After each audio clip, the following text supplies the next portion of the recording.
Assalamualaikum warahmatullahi wabarakatuh. Halo pemirsa, kembali lagi bersama saya Muhammad Nabil Al-Faid dengan NIM 2313338 dari kelas KPI 5A. Nah, di video dari jurnal ke-10 kali ini kita akan membahas sedikit dari pertemuan minggu kemarin. Mungkin langsung saja. Pada pertemuan minggu kemarin, kuliah kita itu dilaksanakan secara online karena sesuai dengan surat edaran bahwasanya di minggu tersebut atau lebih tepatnya pada hari Senin dan Selasa itu ada asesmen untuk program studi bimbingan konseling Islam untuk menuju akreditasi unggul. Nah, sebelum masuk ke sesi materi atau presentasi, dilakukan terlebih dahulu praktek liputan berita yang dibawakan oleh kelompok Ishak dan teman-teman. Nah, tema yang dibawakannya yaitu tentang wisata kolam renang yang ada di Cikoromoy, Pandeglang. Setelah semuanya berjalan dengan lancar dan selesai, kemudian dilanjutkan materi kelas yang dipresentasikan oleh kelompok 7. Tema yang dibawakan oleh kelompok 7 yaitu tentang menyelami jurnalisme di Indonesia dan di dunia, telusur peran jurnalisme investigasi di tengah masyarakat demokratis. Nah, mungkin kita langsung saja ke pembahasan pertama, yaitu tentang kondisi jurnalisme di Indonesia dan di dunia. Yang pertama, kondisi jurnalisme di Indonesia. Kondisi jurnalisme di Indonesia itu yang pertama ada statistik dan indeks kebebasan pers. Nah, berdasarkan laporan World Press Freedom Index tahun 2025 dari Reporter Without Borders atau biasa disingkat dengan RSF, Indonesia itu menempati peringkat sekitar 127 dari 180 negara. Nah, peringkat ini itu turun dari posisi sebelumnya. Peringkat ini juga menunjukkan bahwasanya kebebasan pers di Indonesia itu masih berada dalam kategori yang bisa dibilang masalah signifikan. Nah, ini juga menandakan adanya tantangan yang cukup besar dalam menjamin independensi media dan keamanan para jurnalis. Terus yang kedua itu adalah kendala yang dihadapi jurnalis. Jurnalis di Indonesia itu menghadapi berbagai bentuk tekanan yang dapat menghambat kebebasan pers. Nah, salah satu tantangannya itu adalah ancaman hukum, terutama itu melalui penerapan Undang-Undang Informasi dan Transaksi Elektronik atau biasa yang disingkat dengan UU ITE, serta pasal pencemaran nama baik dalam KUHP. Nah, selain tekanan hukum, intimidasi dan kekerasan fisik juga masih kerap dialami oleh para jurnalis di lapangan. Ada juga nih saat meliput, seperti meliput tentang demonstrasi ataupun isu politik, tidak jarang para jurnalis itu menjadi korban kekerasan aparat atau kelompok masyarakat tertentu. Nah, terus yang ketiga itu adalah perkembangan media digital. Dalam satu dekade terakhir ini, media cetak mengalami penurunan tajam, sementara media daring itu tumbuh pesat. Nah, ini itu berdasarkan laporan dari We Are Social tahun 2024, bahwasanya jumlah pengguna internet di Indonesia itu mencapai lebih dari 185 juta orang. Nah, ini itu menjadikan bahwasanya media digital itu sebagai saluran utama untuk penyebaran informasi. Nah, terus yang kedua itu adalah dari kondisi jurnalisme di dunia. Setelah tadi kondisi jurnalisme di Indonesia. Kondisi jurnalisme di dunia yang pertama itu adalah tentang kebebasan pers global. Menurut laporan World Press Freedom Index 2025 oleh Reporter Without Borders atau biasa disingkat dengan RSF, itu lebih dari separuh penduduk dunia itu hidup di negara dengan kategori situasi yang serius terhadap kebebasan pers. Negara-negara seperti Norwegia, Finlandia, dan Denmark itu terus menempati peringkat tertinggi karena menjunjung tinggi kebebasan berekspresi dan perlindungan hukum terhadap para jurnalis. Nah, sebaliknya nih, seperti negara-negara seperti Korea Utara dan lain-lain itu berada di peringkat terbawah akibat kontrol ketat pemerintahan terhadap media dan pembatasan akses informasi publik gitu. Fenomena ini juga menunjukkan bahwasanya adanya kesenjangan besar antara negara demokratis dan otoriter dalam menjamin kebebasan pers. Terus yang kedua itu adalah pengaruh globalisasi dan teknologi. Globalisasi dan kemajuan teknologi digital itu telah membawa dampak besar terhadap perkembangan jurnalisme dunia.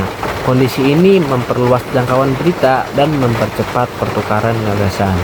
Namun, juga dapat menghadirkan tantangan berupa banjir informasi yang sulit diverifikasi. Nah, di sisi lain, globalisasi juga itu dapat mendorong lahirnya kolaborasi jurnalisme lintas negara.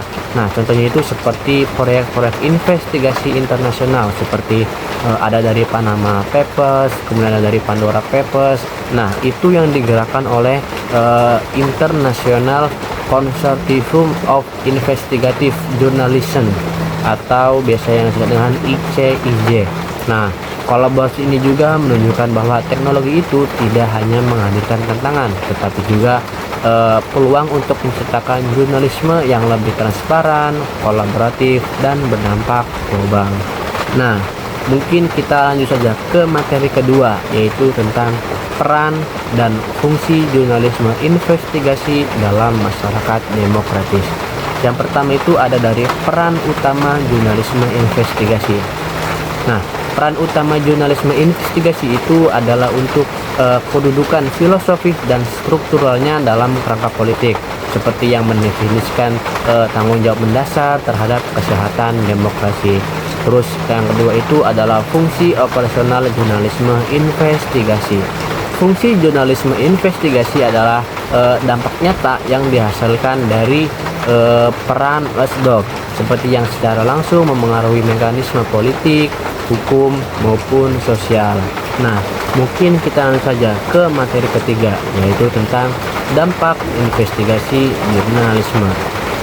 Jurnalisme investigasi itu memiliki peran yang sangat penting dalam memperkuat fungsi kontrol sosial media terhadap kekuasaan dan kebijakan publik.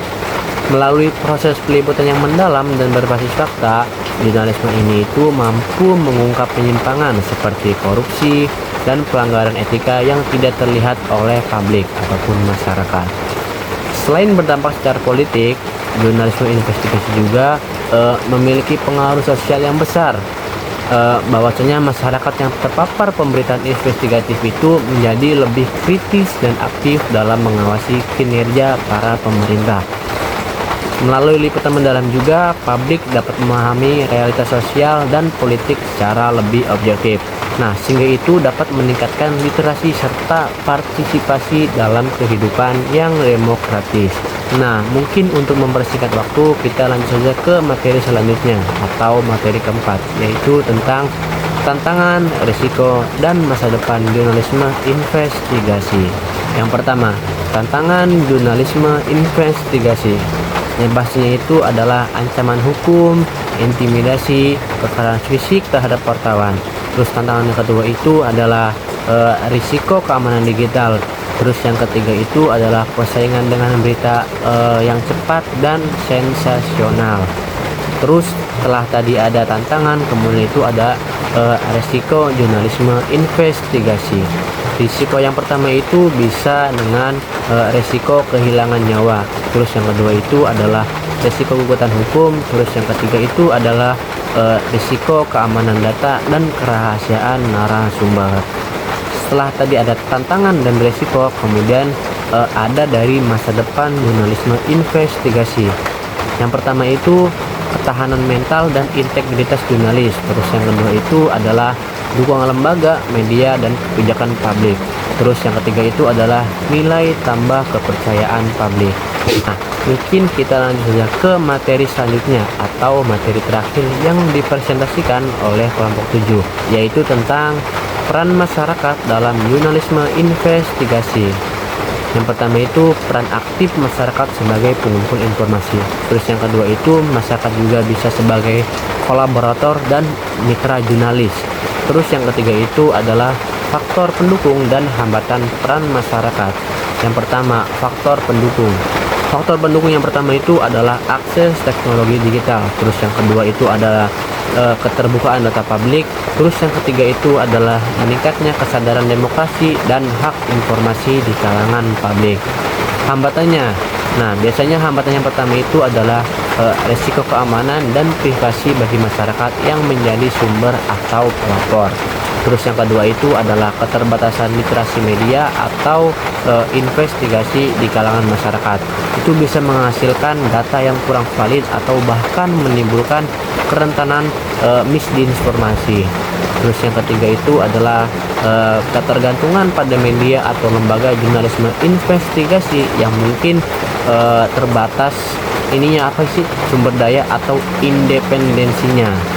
Nah, yang keempat itu ada dari implikasi bagi media massa dan demokrasi. Nah, materi tadi sekaligus menutup video learning jurnal ke-10 kita kali ini. Mungkin cukup sekian yang dapat saya sampaikan. Mohon maaf apabila ada kesalahan atau kekurangan dalam materi video learning kali ini. Saya Muhammad Nabil Al-Faid pamit undur diri. Sekian, maafkan saya. Assalamualaikum warahmatullahi wabarakatuh.